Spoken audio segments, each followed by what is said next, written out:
Hello students, this is Nishi Mishra, your social studies teacher at Mount Literacy School, Jhansi. Welcome back to your social studies class after the break. So children, before we could start anything new, we should revise what we have already done previously.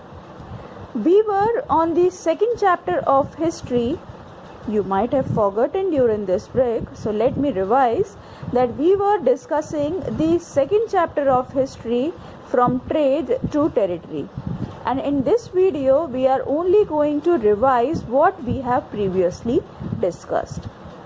So students, previously we have discussed that the English East India Company was established in the year 1600.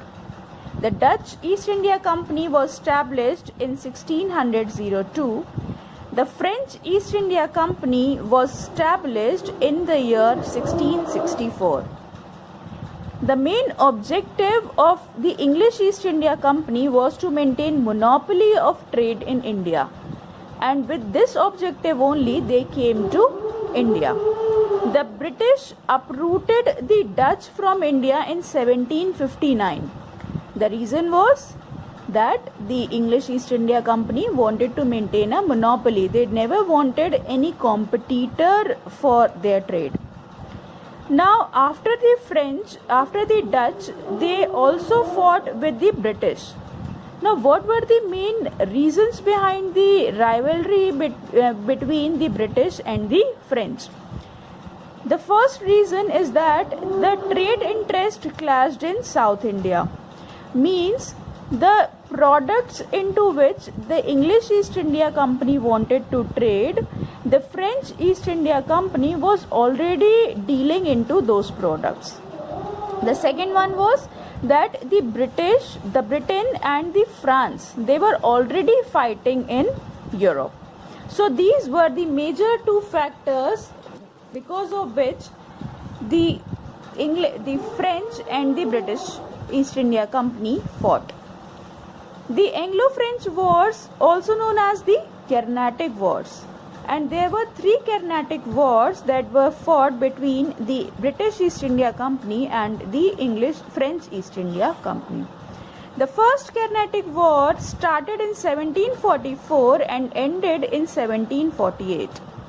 The second Carnatic War started in 1748 and ended in 1754, and the third Carnatic War was fought between 1756 to 1763. Now, after this, the Treaty of Paris was signed between the France and British government in 1763, and that ended the France and the Britain war. Now what happened next?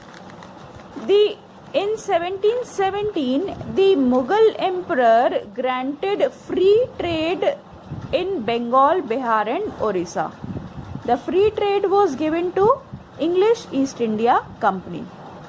The Murshid Quli Khan, who was the then Nawab of Bengal, asked to pay the taxes to the government from EEIC. However, they refused. By the early 18th century, conflict between the company and the Nawabs intensified. Intensified matlab बढ़ गए. Battle of Plassey took place in 1754, and Shiraz-ud-Dawla ordered the British to pay taxes. The reasons for the Battle of Plassey is that the Shiraz-ud-Dawla asked the British East India Company to pay the taxes. However, they again refused. Then Shiraz-ud-Dawla attacked the English factory at Qasim Bazar and captured the company officials there. Then the British East India Company took help from Robert Clive, who was posted in Madras at that time, but they called Robert Clive here in Bengal to fight with Shiraz-ud-Dawla.